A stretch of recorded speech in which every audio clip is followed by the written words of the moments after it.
Le marché crypto repart après avoir crashé ces derniers jours. Est-ce qu'on est baissier, haussier? Qu'est-ce qui se passe à l'heure actuelle? Aujourd'hui, comme vous l'avez vu dans le titre, on est accompagné de Crypto Sapiens, un analyste on-chain, pour vous faire une véritable masterclass des indicateurs les plus intéressants à l'heure actuelle pour comprendre la situation et surtout anticiper les mouvements qui arrivent par la suite. Au programme, une vidéo extrêmement dense et complète dans laquelle on va commencer par comprendre où est Bitcoin à l'heure actuelle, les niveaux clés, les indicateurs les plus pertinents. On va ensuite dans un second temps parler de la cyclicité, où est-ce qu'on se trouve vis-à-vis des précédents cycles. Puis enfin parler d'une partie qui devrait vous intéresser sur Ethereum, donc le leader des altcoins. Où est-ce qu'il en est, pourquoi est-il en retard et qu'est-ce qu'il pourrait faire dans les prochaines semaines. Et enfin après tout ce qu'on a vu, un bilan complet pour essayer d'évaluer quels sont les scénarios les plus probables pour Bitcoin et surtout pour les altcoins qui nous intéressent particulièrement. Bref, vidéo extrêmement chargée, donc installez-vous bien confortablement. Et évidemment, juste avant de commencer, si ce n'est pas déjà fait, n'oubliez pas de vous abonner à la chaîne pour ne pas rater les prochaines vidéos. Allez, trêve de blabla, on a du pain sur la planche, place à la vidéo, c'est parti.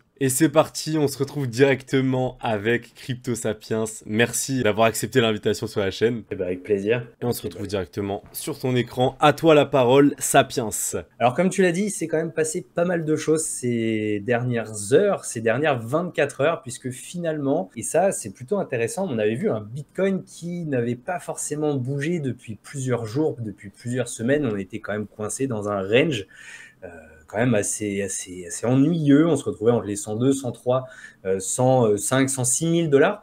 Et puis, forcément, historiquement parlant, donc là, on n'est pas forcément dans de l'analyse on-chain, qui, pour ceux qui ne connaissent pas, écoutez, c'est vraiment l'objectif de pouvoir utiliser les données que nous donne la blockchain pour comprendre, analyser les comportements de chaque type d'investisseur, et on va pouvoir en tirer des signaux et ce qu'on appelle un peu l'état de santé du marché. On fait comme un petit bilan sanguin ici et on va essayer de comprendre qui fait quoi et justement ce que ça peut annoncer par la suite, comme tu l'as dit. Là, l'objectif, c'était vraiment c'était un des signaux qu'il fallait voir, pardon, c'était qu'on était dans une volatilité tellement faible qu'historiquement parlant, il faut le savoir, Bitcoin, à chaque fois, va réagir d'une manière ou d'une autre, d'une manière assez violente. Ça se termine un peu toujours de la même manière. Comme on le voit sur ce graphique, on était sur une volatilité ici, en violet, qui était environ de 8%, ce qui est très très peu, sur une moyenne à 30 jours. Et globalement, en fait, historiquement parlant, on le voit à chaque fois qu'on a ces phases de non-volatilité, comme ici par exemple en janvier 2024, ou encore ici en juin 2024, ou ici en février 2025, on a des gros mouvements. Alors bien évidemment, impossible de savoir si c'est à la hausse ou à la baisse, mais comme vous le voyez, en février, on était passé des 95, 96 aux 83, 84 000 dollars. En janvier, on était passé des 40 jusqu'à environ 39, avant cette fois de redécoller vers un nouvel ATH. Et ici, ça n'a pas manqué. Pour l'instant, on a franchi brièvement les 100 000 dollars. Donc, je ne sais pas si toi, de ton côté, ça t'a fait un peu stresser, mais globalement, c'était quasiment écrit qu'un gros mouvement allait arriver. Ouais, c'est ça, ce qu'on disait justement aussi pas mal sur la chaîne, c'était que quand on a ces périodes un petit peu de plat, comme ce qu'on a pu avoir aussi l'année dernière pendant l'été, on a exactement beaucoup d'acteurs qui commencent à se positionner, que ce soit à l'achat ou à la vente. Et Ça. très généralement, lorsqu'on a, comme tu as très bien dit, cette volatilité qui est au plus bas, lorsque ça explose, que ce soit dans un sens ou dans l'autre, c'est des mouvements très violents. Et là, ce qu'on a pu avoir, c'était énormément de liquidation des positions acheteurs à levier. Et tout simplement, vous voyez que ça a fait une mèche très rapide. On est rentré dans une zone de peur. Et juste après, on est en train de retrouver ces niveaux très rapidement, comme si rien ne s'était passé, comme s'il n'y avait eu aucun conflit ces dernières semaines. Donc c'est extrêmement intéressant de voir de voir que c'était surtout potentiellement anticipable avec les analyses et les données on-chain qu'on a. Tout à fait. Alors du coup, ce qui est très intéressant, en plus, tu as dit quelque chose qui est très pertinent, c'est que dans ces phases, en fait, un peu de flou, où on ne sait pas vraiment quoi faire, bah, il y en a en fait derrière le rideau qui se positionne ou qui justement se dérisquent. On a des investisseurs qui sont un peu ennuyés par le marché et donc quittent le marché de peur que ça aille plus bas, de peur, ou peut-être en se disant qu'on va forcément corriger beaucoup plus profondément et pour pouvoir racheter encore plus bas à la baisse, comme il y en a qui, comme tu l'as dit, se positionnent derrière. Donc ça, on fera un petit peu le topo tout à l'heure, mais c'est vrai qu'on pense ici aux ETF quand même, et aussi à cette nouvelle hype, entre guillemets, à ce nouveau FOMO des entreprises qu'on appelle les company treasuries, donc ces entreprises qui acquièrent du Bitcoin, en tout cas dans le but de voir leur cours en bourse exploser ou bien sûr de faire partie de ces fameuses entreprises qui en détiennent. Il y a un peu une course à l'or numérique qui se fait de ce côté. Mais ce qui est plutôt intéressant, c'est de voir que on a quand même et c'est là où ça va être un peu de l'explication de texte, on a quand même, on s'est pas arrêté hier soir, en fait, si vous voulez, n'importe où. On s'est arrêté sur des niveaux qui, psychologiquement parlant, étaient extrêmement sensés au niveau on-chain, dans le sens où on s'est arrêté sur ce qu'on appelle un coût de revient moyen d'acquisition de Bitcoin de la part de tous les investisseurs à court terme. En gros, vous prenez tous ceux qui ont accumulé du Bitcoin il y a moins de 6 mois, vous faites le coût moyen de leur prix d'achat et vous tombez sur les 98 000 $, cette bande rouge que vous voyez ici, et on s'est pile poil arrêté dessus. Alors, faut savoir, et ça peut-être que tu en avais déjà entendu parler, Fuego, c'est l'idée que ce seuil psychologique, il est très important, puisque quand on veut garder une dynamique haussière, c'est absolument impératif de rester au-dessus. On va reprendre ce qui s'est passé, par exemple, depuis la fin 2024 jusqu'à aujourd'hui. Comme vous le voyez, à chaque fois que le prix va vouloir tenter une percée vers le bas, donc l'objectif du marché, c'est peut-être de faire peur, de faire capituler, de faire sortir des gens du marché, comme tu l'as dit un peu plus tôt. Eh bien, regardez, début novembre, juste avant l'explosion à la hausse et vers notre nouvelle ATH, il y a quand même le prix qui a tenté de percer en dessous, ce coût moyen d'acquisition qui à l'époque était autour des 65 000 $, et pour autant, cette zone a été défendue. On a vu les investisseurs ne pas vouloir passer en dessous, et donc, ça nous a aussi poussé, et ça pousse d'autres investisseurs, c'est un peu une réaction en chaîne, à se dire, OK, la tendance haussière, elle est forte, elle est voulue, elle est prononcée, et donc, il y a beaucoup de chances qu'on aille beaucoup plus haut, et donc l'effet boule de neige fait que on a encore plus de volonté à l'achat, et surtout de conserver, qui fait que cette fois, il y a un déséquilibre entre l'offre et la demande. Mais c'est bien la demande qui remporte ici le combat. Donc, comme on le voit, c'est aussi arrivé plusieurs fois en janvier 2025, en février, et ici à plusieurs reprises entre avril et début mai 2025.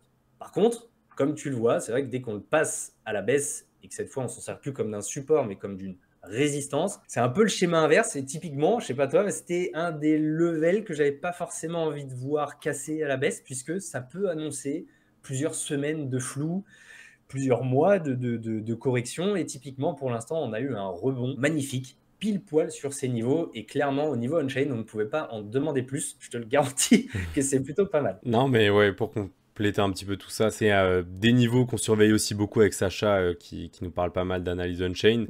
Et c'est vrai que lorsqu'on maintient cette ligne rose que vous voyez à l'écran, ça veut dire tout simplement qu'en d'intervalle de temps court terme, on est toujours haussier et qu'on est sur une dynamique positive. Donc c'est des zones où on recherche justement des achats, parce que tant qu'on ne casse pas à la baisse, on est toujours tout simplement dans cette période haussière sur Bitcoin, évidemment. Pour l'instant, sur les altcoins, on verra dans les prochaines parties. Mais c'est toujours positif. Et comme tu as si bien dit en début de parole, on a les institutionnels qui se positionnent de plus en plus. Il y a énormément de signaux verts. Pour l'instant, honnêtement, à part ce contexte macro qui est un petit peu négatif et qui est en train de s'arranger, c'est vrai qu'on commence à avoir quand même un bel alignement sur les prochaines semaines et prochains mois. Mais tout ça, je ne vous spoil pas, on verra dans la catégorie scénario qu'on fera en troisième partie de vidéo. C'est clair, c'est clair. Et ce qui est plutôt pas mal, c'est que ce qui s'est passé hier, c'est un peu ce qu'on peut appeler textbook, c'est-à-dire que c'est clairement un des scénarios qui arrive le plus souvent au niveau, quand on regarde en fait l'action des investisseurs. Ici, on se base, vous le voyez, sur tous ceux qui ont accumulé du Bitcoin il y a moins de 6 mois, parce que tout simplement, pourquoi on ne va pas prendre les investisseurs long terme? Puisque les investisseurs court terme, ce sont un peu eux qui vont nous guider sur tout ce qui est la volatilité du marché, le FOMO, donc la peur de manquer le train, le FUD, cette fois la peur que ça aille plus bas.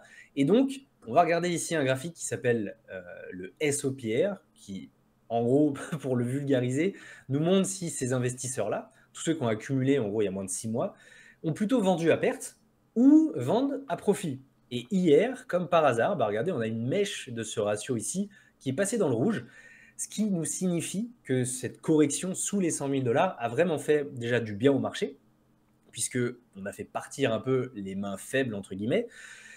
Et c'est quelque chose qu'on n'avait pas forcément observé depuis la fin avril. Donc pour vous dire, ça fait plus de 2 mois qu'on était dans un marché qui était beaucoup plus sur des prises de profit, comme vous le voyez avec ce ratio ici du SOPR qui était dans le vert pendant de nombreuses semaines. Et hier, c'était vraiment typiquement le schéma classique du les mains faibles capitulent, et derrière, on a plutôt des investisseurs qui, voilà, comme vous et moi, ont profité aussi potentiellement de cette baisse pour recharger sur certains niveaux, dont celui des 98 000 $. Et donc, c'est comme ça aussi, comme le dit notre cher Warren Buffett, le transfert de richesse se fait entre les mains patientes enfin, des mains impatientes aux mains patientes. Et Mm. typiquement, hier, c'est ce qui s'est déroulé, puisque comme tu l'as dit, on est de retour aux 104, 105, 106 000 dollars. Et c'est allé très, très vite. C'est vrai qu'il n'y avait pas le temps vraiment de tergiverser hier, ça c'est Ah clair. oui, et on a clairement vu justement cette poussée haussière de certains altcoins qui ont pris en 10 et 15% C'est en ça. quelques heures et qui ont simplement rattrapé des jours et des jours de baisse. Et ce Mm, qui est super intéressant et que j'ai partagé du coup sur Twitter, c'était qu'on est justement passé dans une zone de peur seulement sur la journée d'hier. Ça veut dire qu'on est mm, passé 24 heures, on était à peu près à 40 en fonction des indices de Fear and Greed. mm. Et on a simplement exactement ce qu'on a pu voir là, qui se traduit très bien en on-chain. Les investisseurs court terme qui ont un petit peu paniqué sur justement ces conflits, qui ont vendu un petit peu à perte, et les gros investisseurs qui évidemment inlassablement ont continué d'accumuler les projets, même un peu plus forts, et qui aujourd'hui, quelques heures après, sont déjà dans le vert, pendant que ceux qui ont vendu à perte, malheureusement, commencent déjà à probablement se mordre les doigts de cette action un petit peu sous le coup de l'émotion. C'est ça. Et potentiellement, écoute, ils vont malheureusement, hein, puisque peut-être qu'il y en a certains d'entre vous qui ont aussi peut-être eu peur hier, mais c'est pas forcément le moment de FOMO. Il y aura toujours des possibilités de re-rentrer après. Il n'y a pas de problème. Après, ce qui est intéressant, c'est que j'ai pas forcément le graphique ici parce qu'on va pas forcément s'épancher dessus, mais hier, il y a eu environ que 170 millions de ventes à perte en fait sur Bitcoin uniquement. Donc, ce qui est plutôt pas mal. Et je crois que c'était sur ton Twitter, sur ton X que justement tu l'avais partagé aussi. Il y a eu par contre pas mal de liquidations euh, qui a été effectuée, enfin oui, qui a été effectuée. Et potentiellement que ce mouvement a vraiment servi à un peu purger les dernières mains faibles, entre guillemets, et aussi liquider tous ceux qui étaient un peu trop exposés au niveau des leviers. Donc ça se peut très clairement aussi. Parfaitement, tout à fait d'accord. En fait, on a vraiment un cas typique hein, de déchargement de train, liquidation de tous ceux qui étaient bien trop exposés avec des leviers bien trop gros sur les altcoins. Ils se sont fait complètement sortir par, justement, il y en a qui parlent de manipulation de marché, des market makers, etc. Et là, tout simplement, le marché peut repartir de manière bien plus saine. Donc, est-ce qu'on ira plus bas? Est-ce qu'on continuera cette période haussière? Encore une fois, on le voit un petit peu plus tard dans la vidéo, mais très intéressant de voir en tout cas que ça s'est parfaitement exécuté et que ça coïncide avec ce qu'on voit en on-chain. C'est ça, typiquement. Maintenant, ce que je te propose, c'est de voir un peu le même scénario, mais sur Ether, puisque comme tu l'as dit, Ether reste quand même le géant numéro un pour tout ce qui est altcoin. Mm. Et si bien sûr, il y a beaucoup de cryptos qui sont aussi décorrélés, voire qui réagissent beaucoup mieux qu'Ether, mais il reste quand même celui qu'il faut surveiller.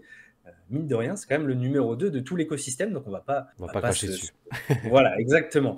Donc lui, c'est pareil. Ce graphique, typiquement, c'est un peu la même chose que celui que je vous ai présenté auparavant, mais cette fois, plus sur ce qu'on appelle des bandes de prix sur le MVRV. Donc globalement, euh, pour aller au plus simple possible, c'est, vous voyez, si vous voulez, des bandes qui sont dynamiques, qui en fait vous permettent de voir quand est-ce que les investisseurs ont plus de chances d'être plutôt dans une configuration de perte latente, donc avoir beaucoup de pertes dans le portefeuille, ou beaucoup de gains. Ici, ce qui est bien, c'est que, et ça j'en parlais énormément avec les membres de l'académie où je travaille, c'est que cette bande verte ici, que vous voyez, c'est ce qu'on appelle une première déviation standard qui nous permet, en fait, en tout cas qui nous avait servi, si je dézoome un peu, hop, qui nous avait servi, il me semble, vous voyez, de support ici, donc pendant toute la longue phase de consolidation que nous avions eue entre tout l'été automne 2024. Et ici, écoutez, on a vu exactement la même chose, donc c'est vraiment encore une fois très précis et il n'y a vraiment rien qui se fait au hasard.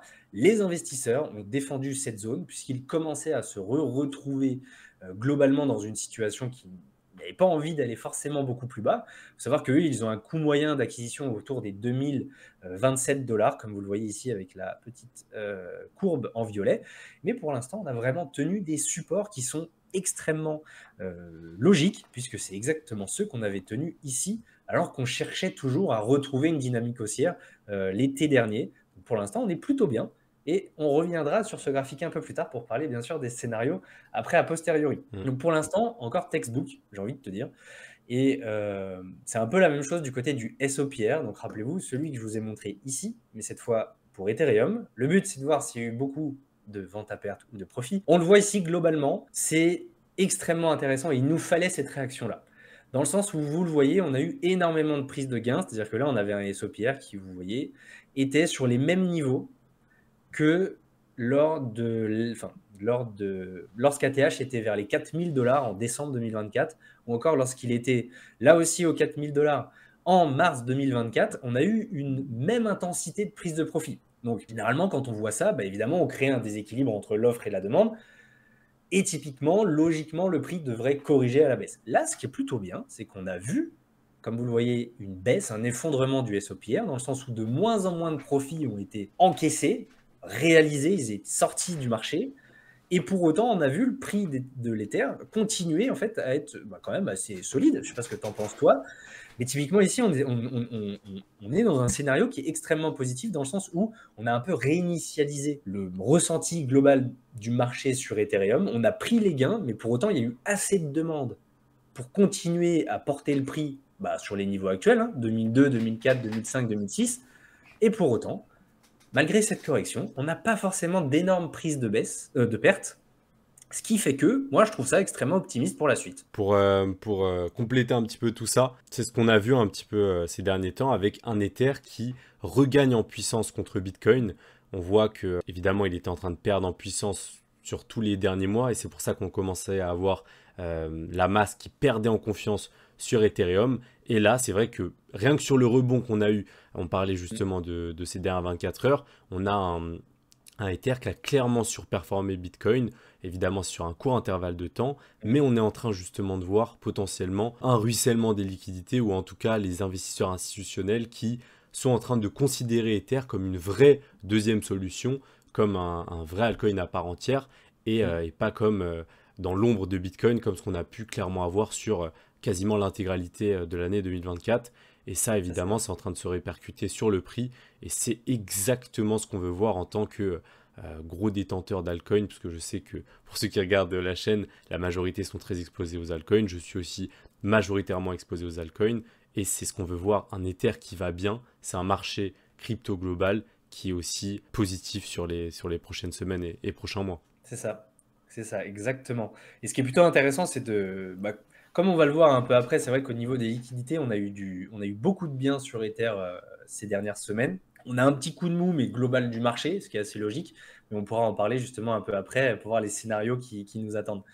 Globalement, ensuite, ce qui est plutôt pas mal, c'était de voir que, par contre, c'est vrai qu'on a beaucoup de marge encore sur ce qui peut se passer sur Ether.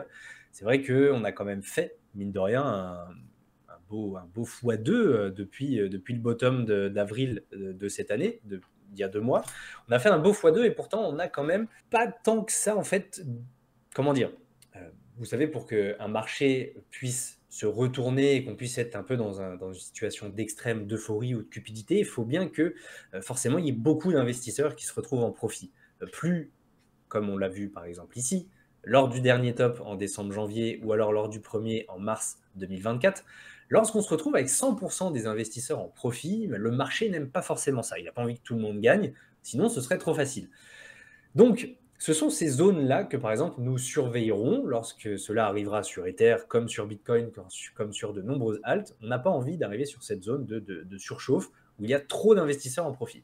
Là, pour l'instant, comme vous le voyez, donc en noir, vous voyez le prix de l'Ether. En bleu, vous voyez le nombre d'investisseurs, enfin le nombre d'Ethereum qui sont en profit, donc aka le nombre d'investisseurs qui sont en profit ou en perte. On était quand même monté pas loin des 84% d'investisseurs en profit, donc 8 personnes sur 10, c'est quand même pas rien.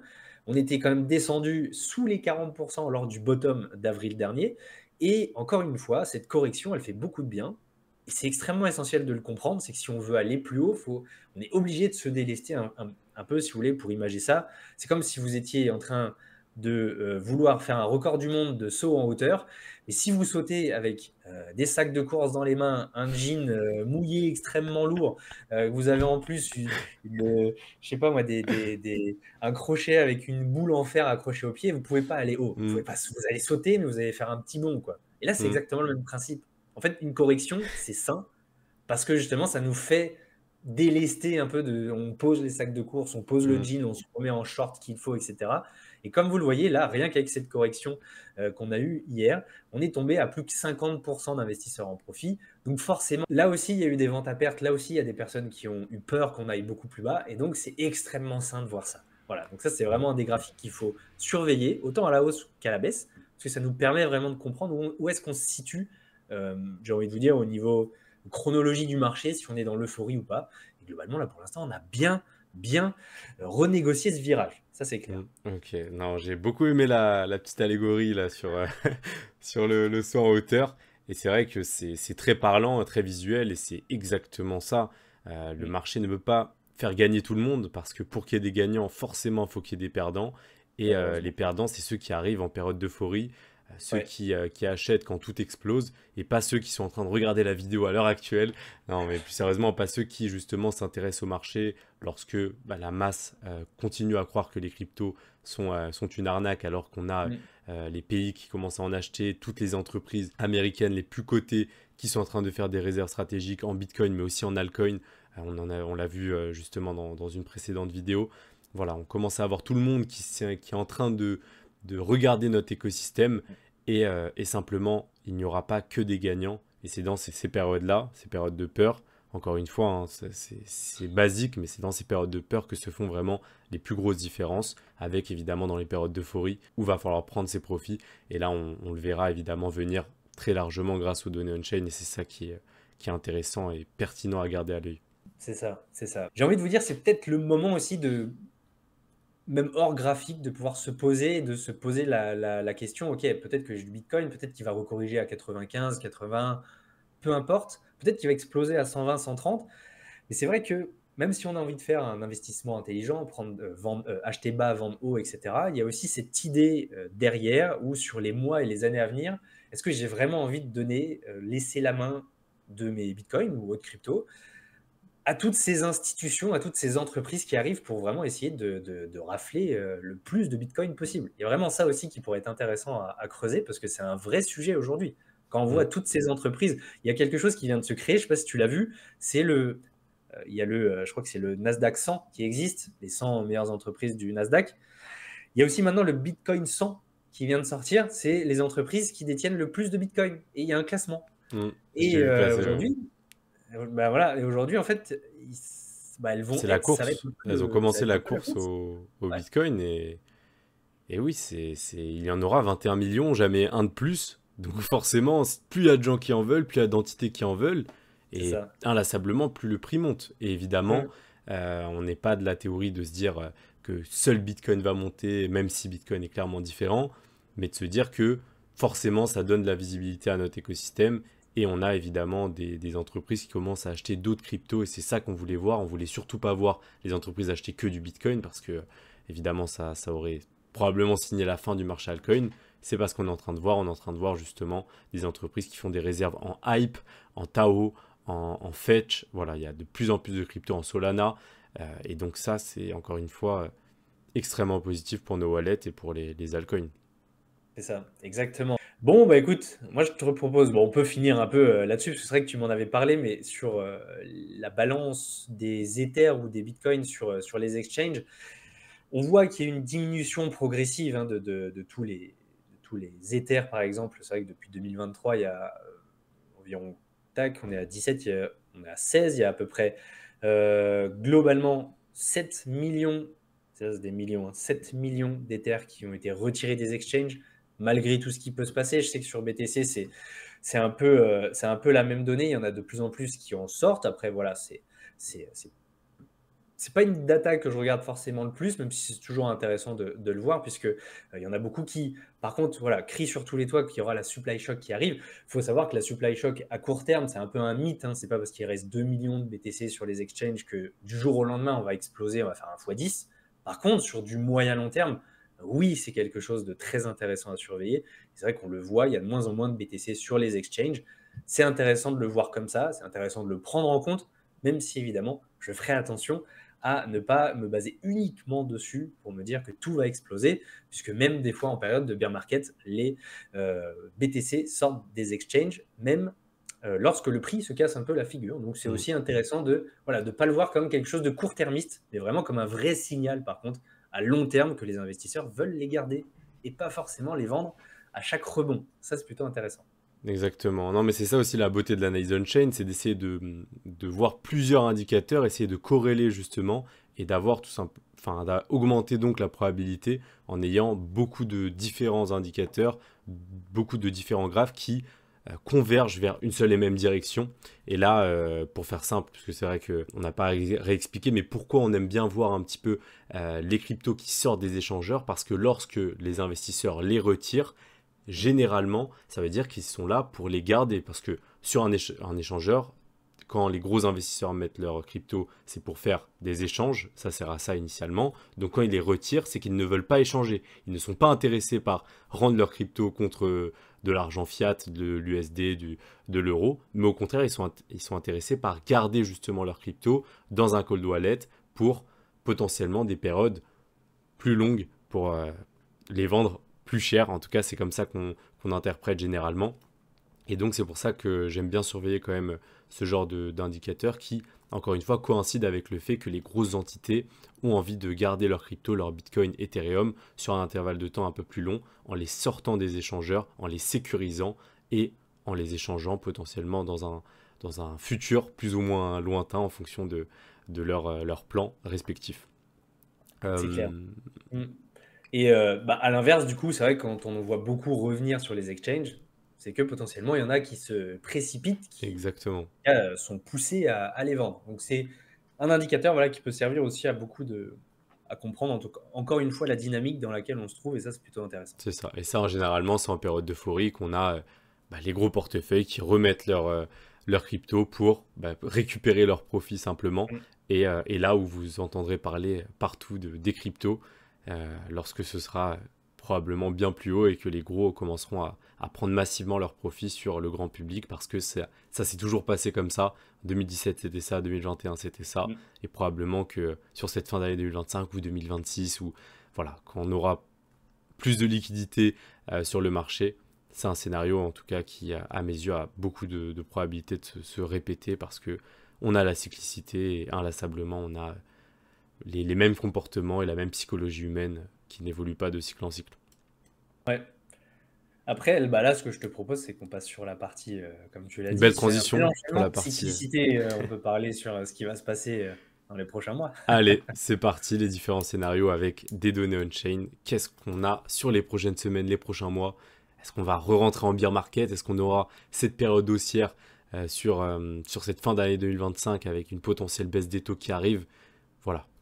Dis-nous, Sapiens, quels sont les différents scénarios qui sont probables dans les prochaines semaines et prochains mois? Hop, hop, hop, juste avant de passer à la suite de la vidéo, si l'analyse on-chain t'intéresse, que tu vois un petit peu le potentiel et l'opportunité et que tu aimerais donc l'adapter à ta stratégie, je t'invite évidemment à prendre un appel en description avec moi ou quelqu'un de l'équipe pour voir dans quelle mesure on peut t'accompagner là-dessus, comment on peut t'aider à comprendre encore plus cette analyse on-chain et comment tu peux implémenter ça à tes stratégies d'investissement pour tout simplement profiter au mieux du cycle à venir. C'est 100% gratuit, ça n'engage à rien, donc n'hésitez pas à prendre le petit appel en description. Et sans plus attendre, on passe à la suite de la vidéo, c'est parti. Déjà, vous l'aurez compris au début de la vidéo, on en a parlé au niveau de la volatilité.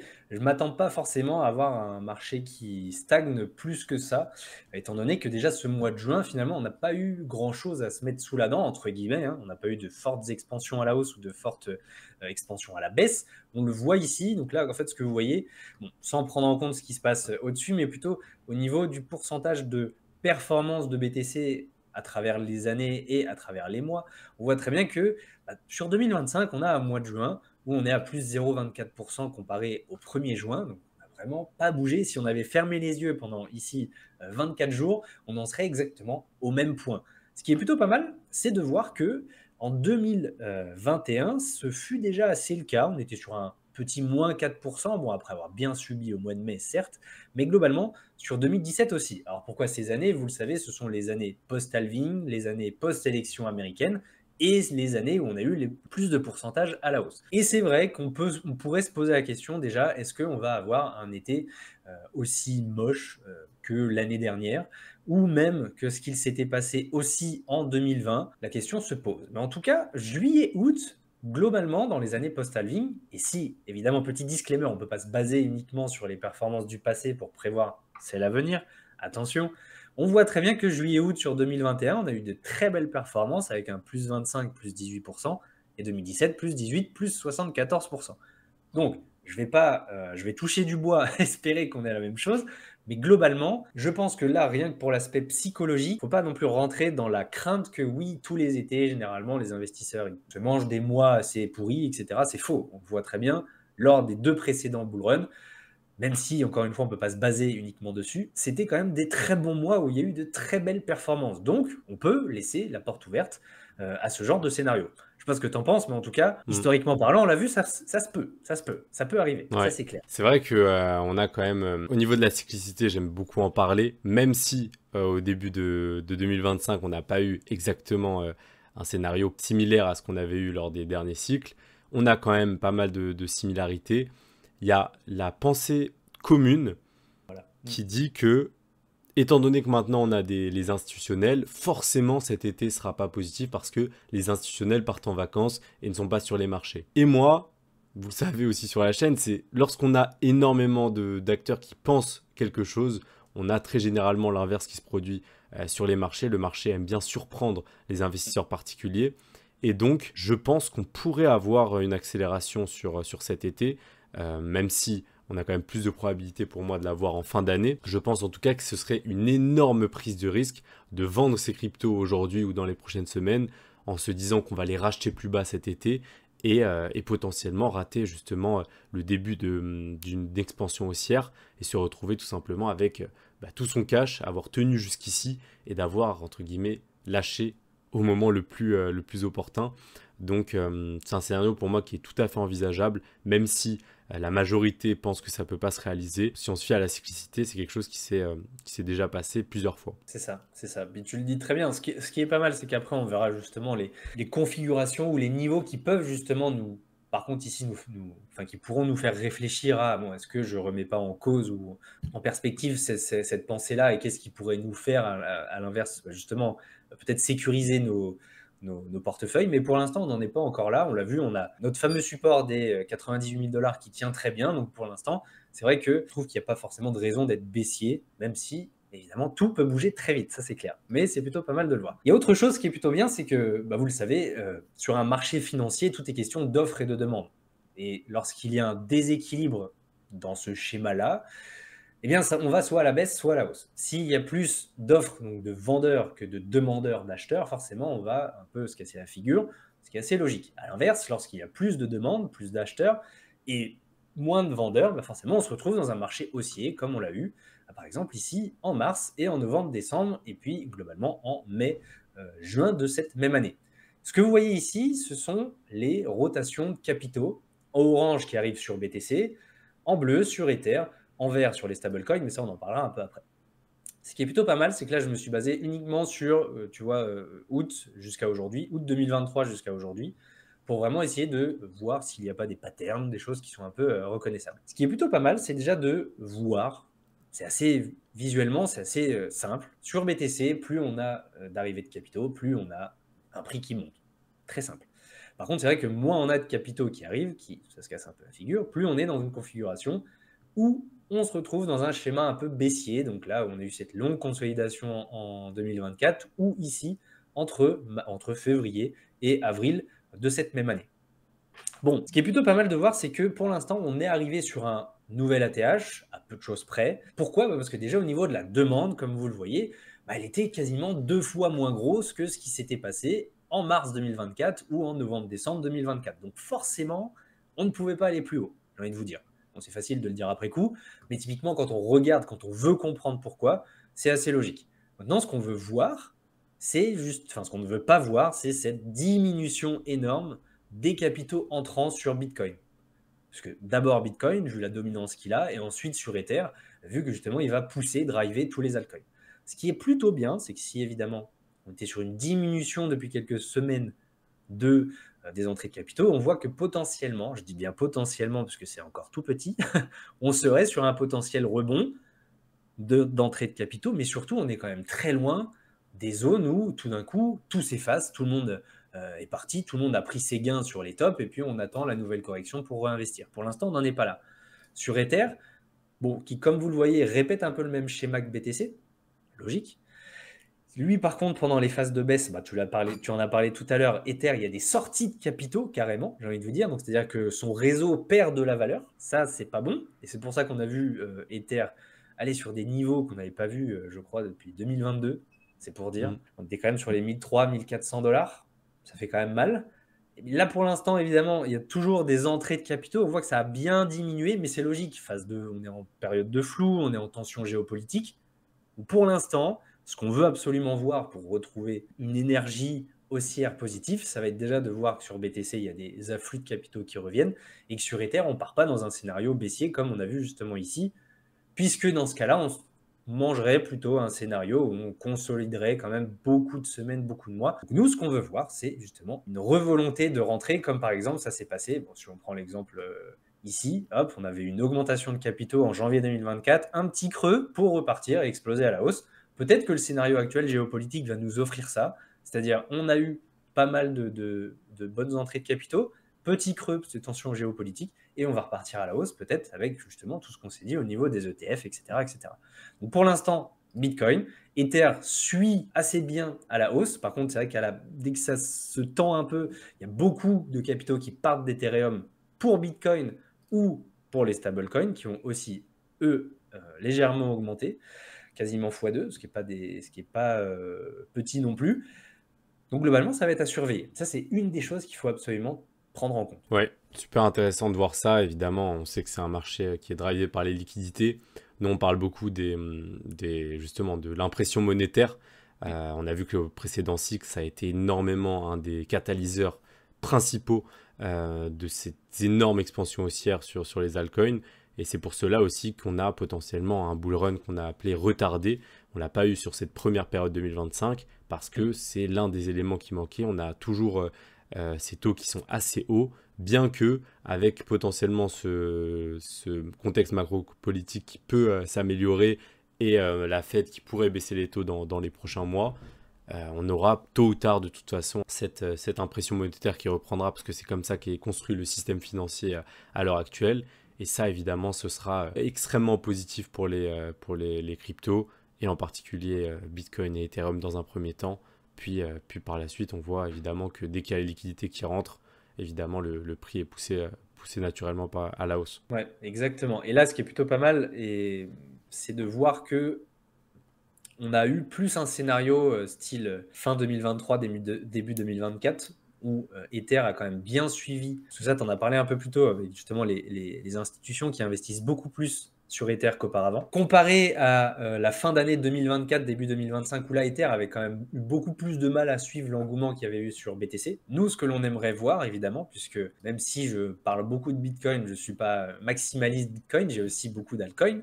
Ce que l'on souhaite voir à terme, si on reprend le cycle de 2020-2021, en fait, c'est ce pattern où Bitcoin commence à perdre de la liquidité pour que, à l'inverse, Ether, vous le voyez, il y a une divergence entre les deux, plutôt que ça se suive naturellement, c'est cette fois observer cette divergence, un Bitcoin qui fait un peu le yo-yo sur certains sommets, et justement ici des capitaux qui se déversent de Bitcoin vers Ethereum, donc vers les alts. Et pour l'instant, pourquoi on n'a pas eu de vraie alt season? C'est comme tu l'as dit, on n'a pas encore ce pattern, on n'a pas encore ce schéma où les capitaux sont déversés de l'un vers l'autre. Je vais peut-être un peu dézoomer. Cette fameuse rotation de liquidité voilà. Pour l'instant, c'est plutôt une liquidité qui se déverse sur un ratio différent, mais autant sur Bitcoin que sur Ether. Et on n'a pas encore vraiment de rotation. Elle se fait par contre à la baisse, comme on l'a vu. Ici, ils partent d'Ethereum pour peut-être maintenir en tout cas ce qui se passe sur BTC. Donc ça, c'est plutôt intéressant de le voir. Exact. Et ce qui est intéressant à surveiller, justement, ce genre de données, c'est que lorsqu'on a, comme en 2021, cette rotation de Bitcoin vers Ethereum, c'est quelque chose qu'on peut quand même voir venir, qu'on peut commencer à anticiper. On voit que ça ne s'est pas fait en quelques jours. Et donc, c'est justement ce genre d'indicateur qui nous montre qu'on commence à avoir cette rotation de liquidité. Et après, pour ceux qui étaient là sur cette période de 2021, c'était la période où les altcoins, c'était du x3 des fois en quelques jours. Et donc, évidemment... Des fois en quelques heures. Ouais. Évidemment, vu que Bitcoin est beaucoup plus capitalisé que le reste du marché, lorsqu'on commence à avoir même une petite baisse du pourcentage de sa domination, c'est énormément de liquidités qui se déversent sur le marché. Et donc, évidemment, ça réagit de manière très positive. Mais vous voyez quand même que ça ne s'est pas passé en quelques jours. Ça qui est important de voir, c'est que ça a duré plusieurs semaines. Et ce genre de pattern nous permet de le voir concrètement et donc se positionner en fonction et pouvoir anticiper justement la plus belle période haussière, parce que c'était la plus belle période haussière qui a eu lieu sur les altcoins des 5 dernières années. Ça, c'est clair. Et ce qui est plutôt pas mal, c'est que ensuite, quand vraiment les signaux seront là, quand il y aura vraiment une baisse de la dominance de Bitcoin, quand on verra vraiment une rotation de capitaux, bah là, par exemple, en 2021, il y a eu 2 mois. Il y a eu 2 mois de fête sur les altcoins. Donc, ce n'est pas grave.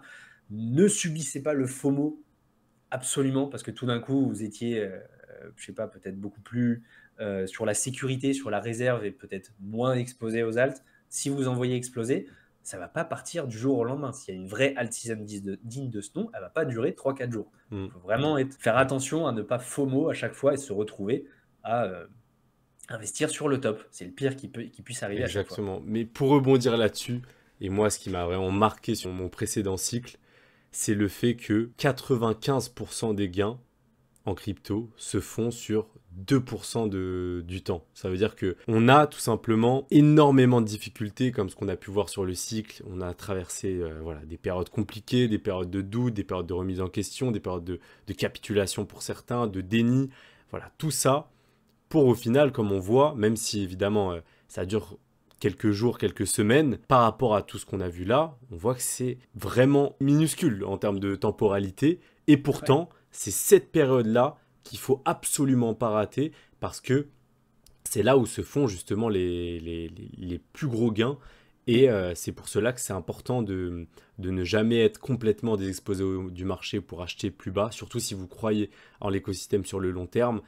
Moi, j'ai vécu aussi ces derniers temps énormément de pertes sur mon capital, liées à la correction de ces derniers temps, mais ça ne m'affecte plus du tout comme ça pouvait m'affecter lors du dernier cycle, parce que je sais, en tout cas j'ai la conviction qu'on aura ce genre de période, et c'est quelques jours, quelques semaines qui rattraperont l'intégralité et qui feront le plus gros de la performance. C'est ce qu'on a toujours eu, et c'est évidemment ce que je vous souhaite de ne pas rater en tant qu'investisseur. C'est pour ces périodes-là que on se bat 98% du temps, que ça a l'air dur, que ça a l'air d'être des efforts dans le vide, et qui d'un coup payent.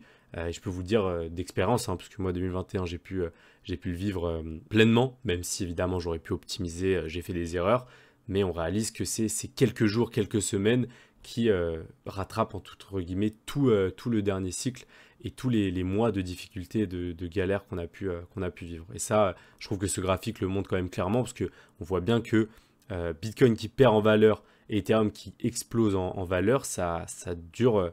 Voilà, c'est seulement sur le fragment qu'on a là de 2021, on l'a pas sur tout le reste du graphique juste ici. Ouais, exactement.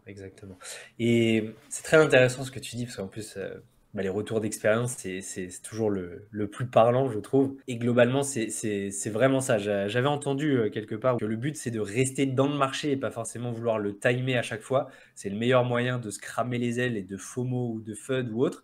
Mais à chaque fois, d'avoir je sais pas, une manière en fait de pouvoir à la fois bien dormir, parce que justement vous n'êtes pas trop exposé, mais à la fois bien dormir, parce que vous savez que si ça explose dans la nuit, vous avez quand même une partie de votre argent qui explose avec. Et c'est vrai que j'ai mis du temps personnellement à le comprendre. J'ai vécu tout 2021, 2022, 2023, et c'est vrai que c'est assez tard que je me le suis quand même compris.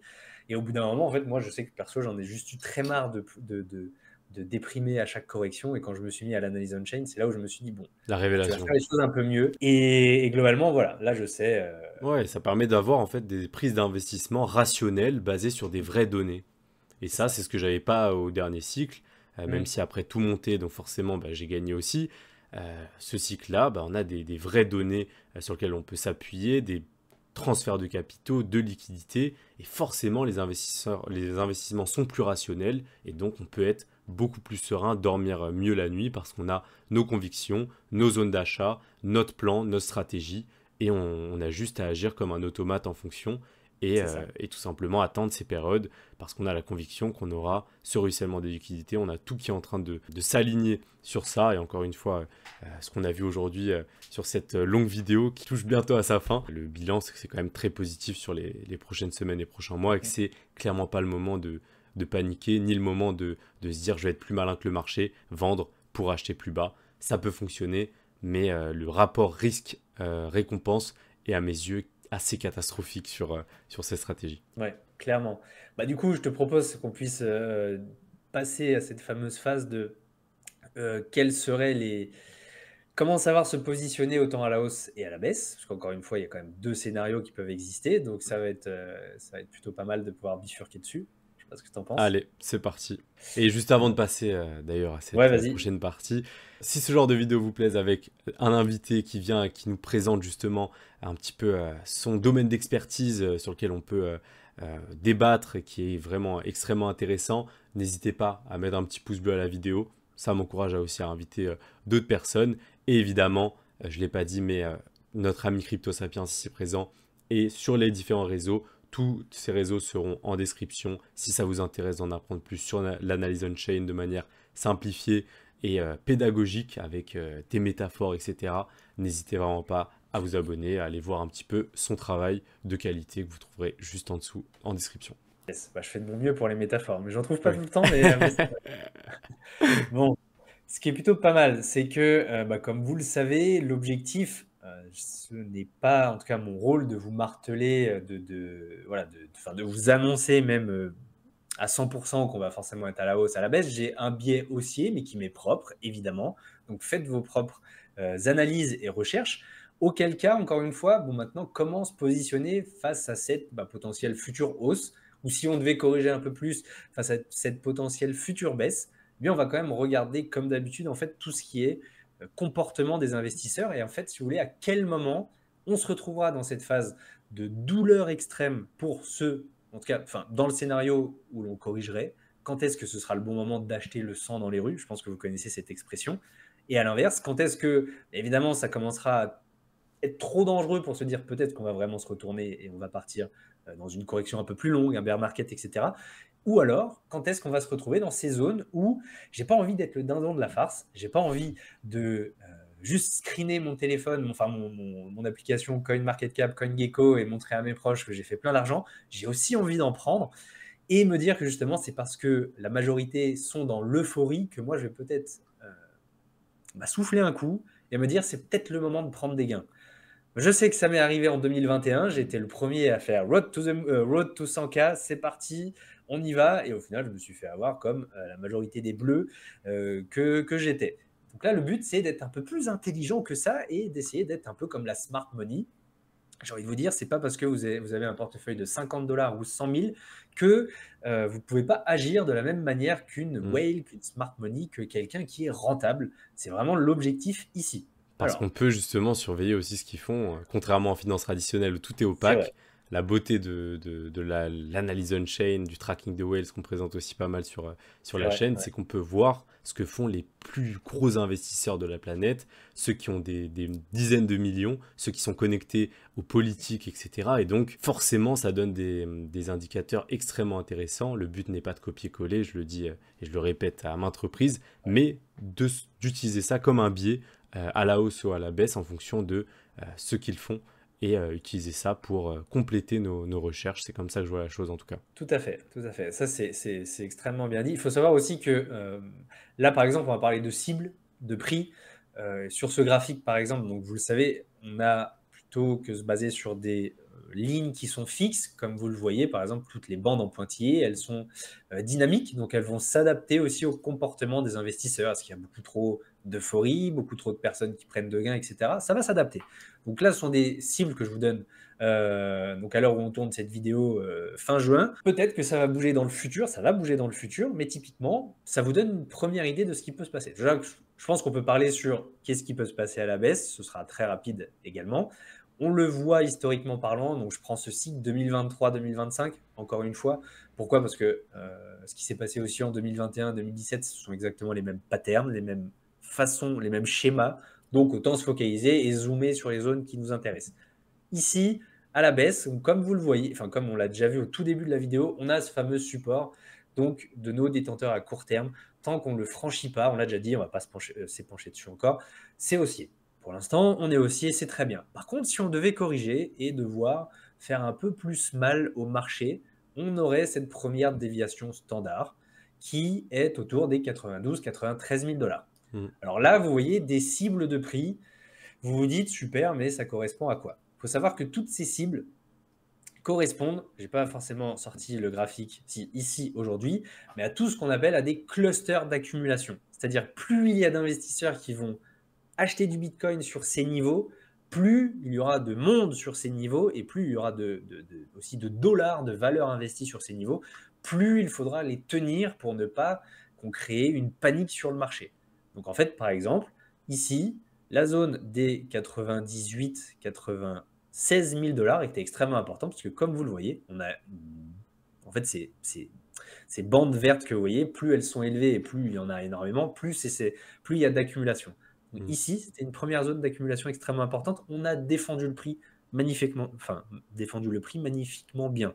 La deuxième dont je viens de vous parler, c'est laquelle? C'est les 92, 93. Pourquoi? Parce qu'on a énormément d'investisseurs qui sont aussi investis sur ces niveaux-là. Pareil, il faut la défendre, auquel cas on verra des niveaux un peu plus bas. Regardez ce qui s'est passé en septembre-octobre. On a défendu cette zone, on l'a défendu ici aussi en mai, on l'a défendu ici aussi en juin, etc., etc.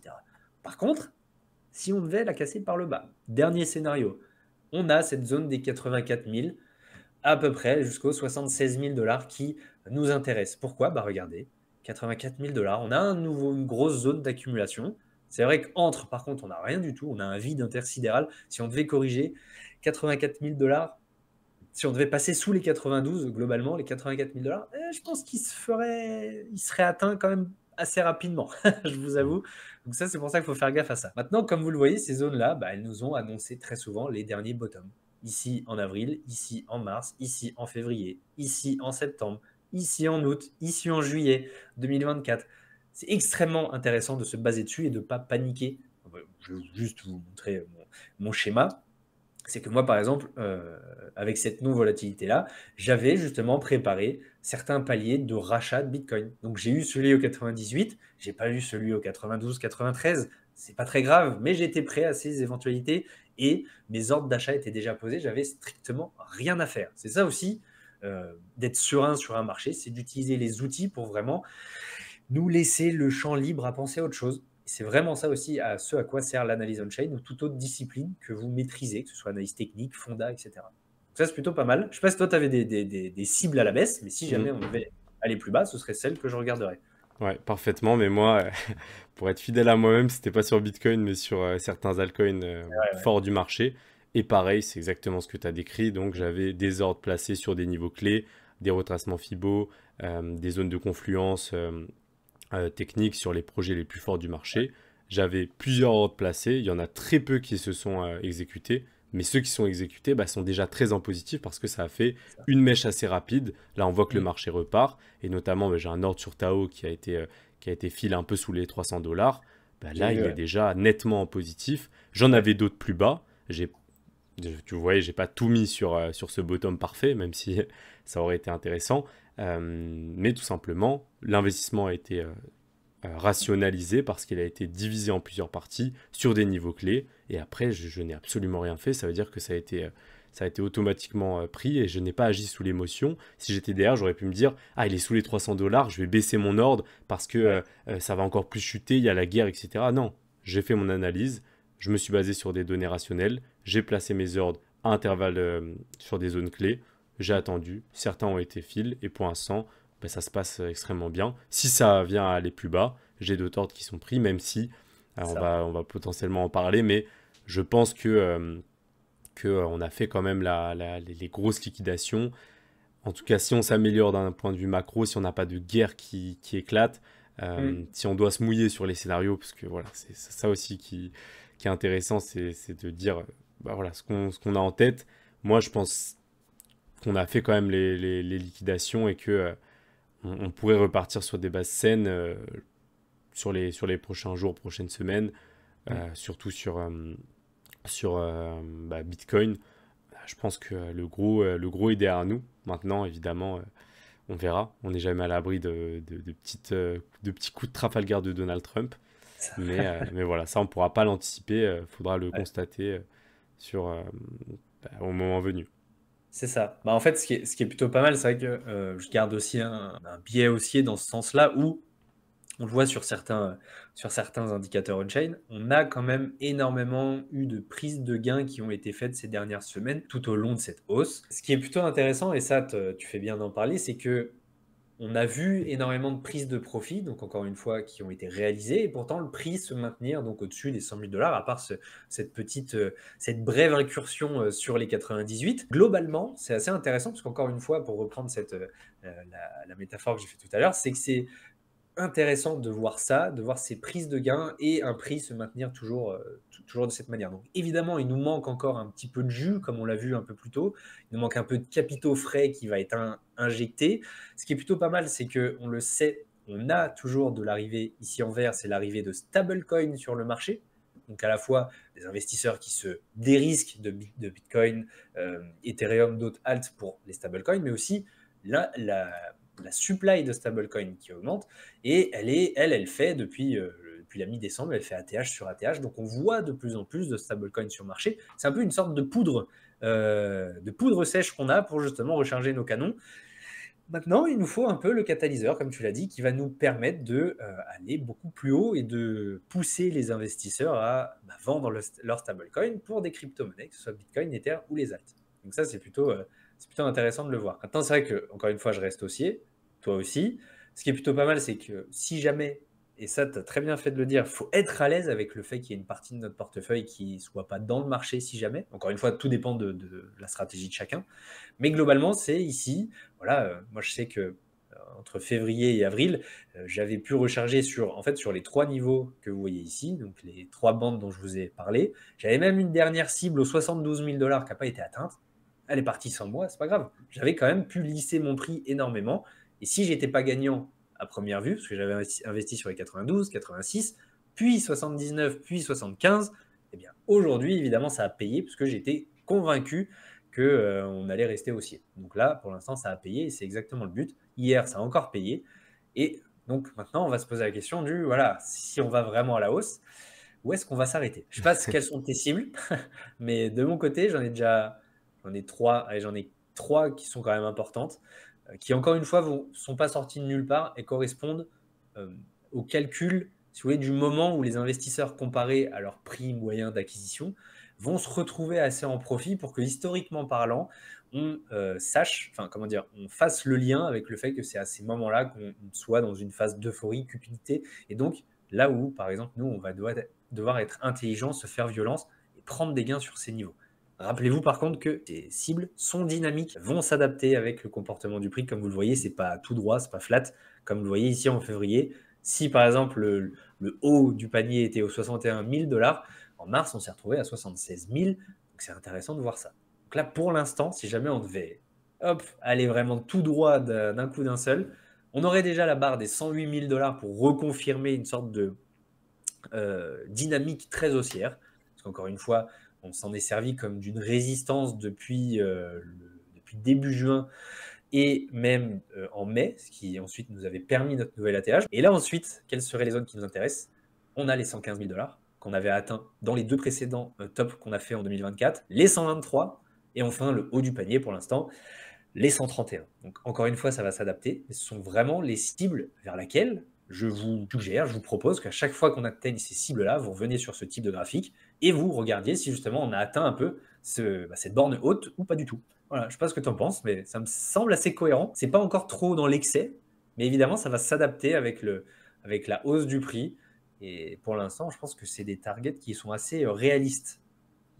Non, très intéressant, encore une fois, se baser sur des données rationnelles pour pouvoir déterminer ses prix de sortie et ne pas justement être sujet à l'euphorie et aux émotions. C'est exactement ce qui est intéressant de faire.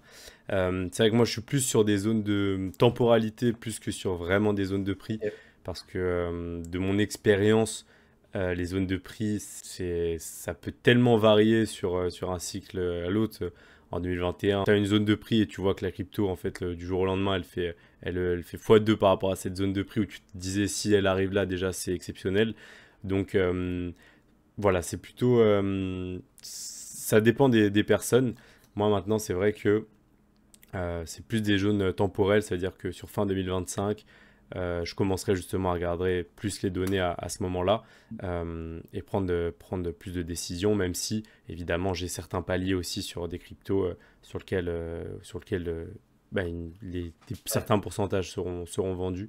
Mais c'est vrai que j'ai une stratégie qui est un peu plus modulable qu'avant où j'étais vraiment rigoureux, fixe en disant je vends là quoi qu'il se passe, sans prendre en compte tout le contexte un peu global. Ça me correspond mieux en fait d'être sur ce genre de stratégie. D'ailleurs, je pourrais faire une vidéo si ça vous intéresse sur ma stratégie de sortie, les différents plans en fonction. Ça peut être aussi très intéressant. Mais je partage pas mal, ça me semble être des cibles tout à fait atteignables hein, en intervalle de temps court, moyen terme. C'est absolument pas déconnant et vu ce qu'on a encore une fois au niveau d'adoption des entreprises, de la politique, de la régulation, de la Fed qui va s'assouplir dans les prochains mois. Voilà, je veux dire, c'est même pas déconnant et c'est tout à fait réalisable selon moi. Et ça, je dirais que c'est même des cibles basses, puisque comme on le voit ici, par exemple, c'est vrai Ça que évolue évidemment. ça évolue pas mal. Mais c'est intéressant ce que tu dis, parce que je pense Autour qu'il des n'y a pas données. de formule parfaite, de formule magique, et chacun... Par contre, c'est vrai qu'il faut avoir un plan, quoi. Voilà, ça c'est Mm, clair. exactement. Et se baser, si possible, avoir un plan où on est basé sur des vraies données factuelles et rationnelles qui viennent directement de la blockchain, ça peut être encore plus pertinent Ou même et, technique, hein. Même, oui, en technique. fait, tant que ton plan il est cohérent, c'est vrai que tant qu'on se fait... Parce que le pire, je crois, c'est d'avoir un plan et de se dire, ah, mais c'est pas grave, je sens que ça peut aller plus haut. Hmm. Et hop, Et et là, corrélé surtout, parce que moi, par exemple, j'aime bien utiliser justement ce genre de données ouais, on-chain. Si je peux les corréler avec quelques petites données techniques, sans faire carrément. le trader de Wall Street, mais en plaçant des niveaux clés, des zones de Mm. liquidation, des zones de Favel Gap, des retracements Fibo, voilà, des trucs assez simples et basiques pour justement corréler, encore une fois, toutes les questions de probabilité, Carrément. corréler les différents indicateurs pour avoir le scénario le plus probable à un instant T et dormir sur ses deux oreilles pour la suite. Donc, C'est ouais, pour les prédictions, je suis d'accord avec toi. Je pense qu'on a quand même plus de probabilité d'aller à la hausse sur les prochaines semaines. Les targets sont envisageables et je pense que si on a ce Bitcoin qui a atteint ce genre de target, on aura des évidemment, très on belles aura perfs sur les probablement altcoins. les perfs qui suivront. D'ailleurs, sur le rebond, encore une fois, qu'on a eu sur ces dernières heures, on a la majorité des altcoins forts du marché qui ont surperformé Bitcoin et Mm.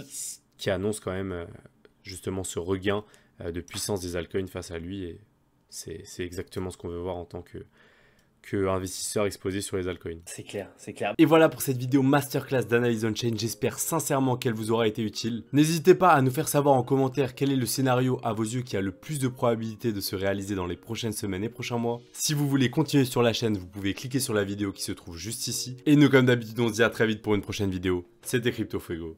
Ciao.